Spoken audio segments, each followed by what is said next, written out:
हकला SR के जिसने शाहरुख खान की पीआर टीम फेल कर दी, या अर्जुन कपूर जो बिना पीआर के इंटरनेट पे छाया हुआ है, कच्चा बादाम लेडी जिसने 4 करोड़ से ज्यादा का घर बनवा लिया, और ये 4 करोड़ वाली चीज़ जो आई है घर वाली, तो शायद उससे ज़्यादा का है। और इवन तृप्ति डिमरी ने तो अपना करियर बना लिया। पर इनमें कॉमन क्या है?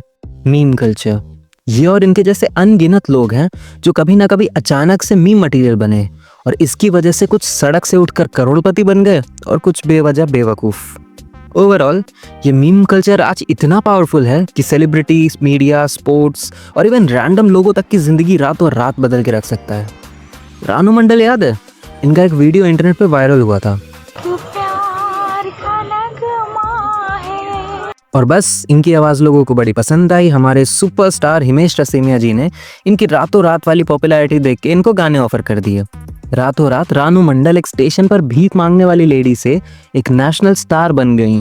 पर फिर I forget it. एक और वीडियो वायरल हुआ और इस बार रातों रात सब खत्म।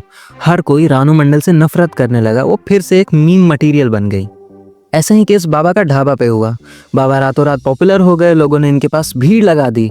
अपने टेस्ट के चलते नहीं, इनके बुढ़ापे की हालत की वजह से इंटरनेट वाली ऑडियंस की सिंपैथी मिल गई। बाबा का खुद का रेस्टोरेंट तक खुल गया। पर अगेन बाबा की भी ईगोइस्टिक वाली इमेज बाहर आई और लोगों ने फिर वही ट्रोलिंग और डिफेमिंग शुरू कर दी। हालत ये हुई कि बाबा ने सुसाइड तक अटेम्प्ट किया। पिछले कुछ सालों में ऐसे बहुत बहुत एग्जाम्पल है जहां अचानक से सोशल मीडिया पर कोई एक मीम मटेरियल बन जाता है और फिर उसकी वजह से या तो उसकी ज़िंदगी आसमान छू लेती है या नरक बन जाती है। और मीम्स की इस इंस्टेंट पॉपुलैरिटी को कैपिटलाइज करने के लिए ब्रांड्स भी आग में घी डालने आ जाते हैं। मीम्स पे कोई वायरल हुआ नहीं कि ऑफिशियल लोग या कंपनी उसे यूज़ करने लग जाते हैं। अभी ये बंदा रिसेंटली वायरल हुआ और टी सीरीज ने सोनू निगम और इनके साथ मिलके एक रीमिक्स बना डाला।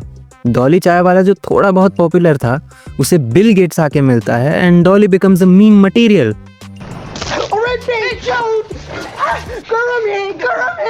और आज डॉली चाय वाला अपनी फ्रेंचाइज बेचता है, वो भी लाखों में, लग्जरी कार्स में घूमता है।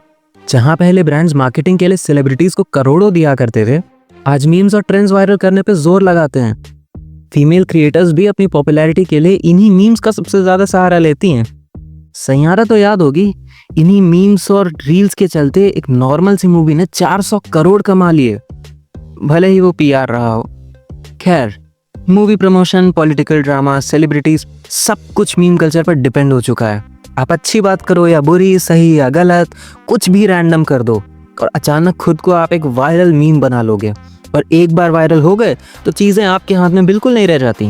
पर यहीं आती है इसकी सबसे डार्क साइड कि ये क्षणभंगुर, ये बहुत मोमेंट्री है। एक ही रात में आप आसमान पे पहुंच तो जाओगे, पर अब वहां टिके नहीं रह सकते, क्योंकि तब तक कोई एक दूसरा ट्रेंड आ चुका होगा और आप किसी को याद नहीं। इनमें से कई लोगों ने खुद को ओवरनाइट सेलिब्रिटी समझ के अपने बड़े बड़े खर्चे कर लिए, अपनी लाइफस्टाइल बदल ली। इनका रातों रात आया हुआ फेम इनके सर पे चढ़ जाता है और इन्हें मालूम तो है नहीं कि चीज़ों को कैसे हैंडल करना है, पब्लिक में क्या बोलना है क्या नहीं। बस अचानक पॉपुलर हुए और उसको सस्टेन करने के लिए अब इनके पास कुछ बचा ही नहीं है। फिर यही लोग अपने वायरल मोमेंट्स को बार बार फिर से रिक्रिएट करने की कोशिश में लगे रहते हैं, पर इंटरनेट पलट के नहीं देखता और इसलिए ज़्यादातर मीम मटेरियल वाले लोगों की एंडिंग अच्छी नहीं होती।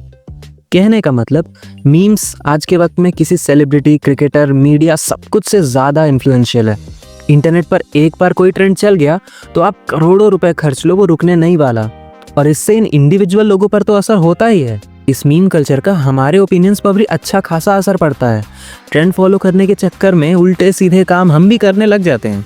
मीम हमारे पॉलिटिकल ओपिनियंस चेंज कर दिया है। कौन सी मूवी देखें से लेकर किसको वोट दें, बहुत से लोगों के लिए आजकल मीम्स ही डिसाइड कर रहे हैं, जो कि ऑब्वियसली प्रॉब्लमेटिक है। ट्रेंड्स बनाए जा सकते हैं, मीम्स एक पर्टिकुलर इंसान के अगेंस्ट या फेवर में शुरू करनी है, बाकी इंटरनेट अपना काम कर देगा। और धीरे धीरे कोई छोटी सी चीज़ भी हमको वैसे ही दिखेगी जैसा हमें मीम्स में दिखाया गया है, ना कि उसके ओरिजिनल फॉर्म में। और इसी की वजह से हम ठीक से सही और गलत में जजमेंट नहीं कर पाते। सिनेमा पे ही इसका असर देखो। सबसे पॉपुलर मूवीज़ या सीरीज़ के हिट होने का एक बहुत बड़ा रीज़न मीम्स होती हैं।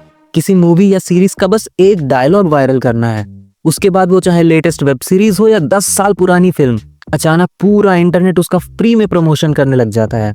यही रीजन है कि सोशल मीडिया पर प्रोडक्शन हाउस वाले भी खुद की ही लेटेस्ट मूवीज के मीम बना के डालते रहते हैं कि क्या पता कुछ तो वायरल हो ही जाए। और मूवीज तो मूवीज, गाने भी आजकल ऐसे लिखे जाते हैं कि इन पे रील्स कट सकें, कोई एक पर्टिकुलर पंच लाइन मिल सके। कितनों की लव स्टोरी यहाँ। और इन्हीं मीम्स में जहां शाहरुख खान की बेइज्जती देख के उनकी टीम रायता साफ करने आती है, वहीं कुछ महान हस्तियों का पूरा करियर ही इसी मीम से चलता है। आपके नाम का हाँ, उर्वशी मंदिर वहाँ पे है। मैंने आपके लिए डेडिकेटेड है। हाँ, उर्वशी मंदिर वहाँ पे है।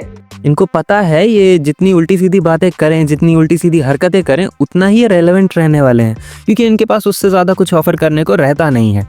ऐसे ही कुछ सीन पॉलिटिक्स में भी है। वायरल ट्रेंड्स पर मीम पेज के साथ साथ पॉलिटिकल पार्टीज भी मीम्स बनाती हैं, अपने ऑफिशियल हैंडल्स पर मीम्स अपलोड करते हैं, और कई बार तो मीम के क्रिएटर्स को क्रेडिट भी नहीं देते। पर इस सब में सबसे ज़्यादा फायदा है मीम पेजेस का। मिलियन में फॉलोअर्स के साथ साथ इनके हाथ में अब जो पावर आ चुकी है, वो इनको डेमोक्रेसी का 5वां पिलर तो बना ही देती है, और चौथा तो वैसे भी कमज़ोर है। ये वाला वीडियो ज़रूर देखना। ओवरऑल मीम्स आज इतने पावरफुल हैं कि किसी को सड़क से उठा के स्टार बना देंगे और किसी को बेकार बना देंगे। डिजर्विंग लोगों का करियर रिवाइव करने से लेकर कुछ लोगों का करियर चलाने तक, मूवीज को ब्लॉकबस्टर बनाने से लेकर पॉलिटिशियंस की इमेज सुधारने तक, ब्रांड्स की सेल्स बढ़वाने तक, सब कुछ, ऑलमोस्ट सब कुछ मीम्स इन्फ्लुएंस करते हैं। आप टीवी पर एक ऐड देखो या यूट्यूब पर प्रमोशन देखकर शायद कुछ लो या ना लो, पर अगर कोई चीज़ किसी वायरल मीम का पार्ट है तो देखो फिर उसकी सेल्स कैसे बढ़ती हैं। आपकी मेरी लाइफस्टाइल बदलने से लेकर किसी की ज़िंदगी आबाद या बर्बाद कर देना, वो भी बहुत ज़रा से टाइम में, ये पावर है मीम्स की। और इसीलिए ये कहना ठीक ही होगा कि हम डेमोक्रेसी तो नहीं, डम मीमोक्रेसी में ज़्यादा जी रहे हैं। इसीलिए अपने ओपिनियंस और डिसीजंस इंटरनेट से थोड़ा बाहर निकल के ही लेना। जय हिंद। और हाँ, चैनल सब्सक्राइब करना बिल्कुल भी मत भूलना, और वीडियो पसंद आई तो लाइक ज़रूर कर देना।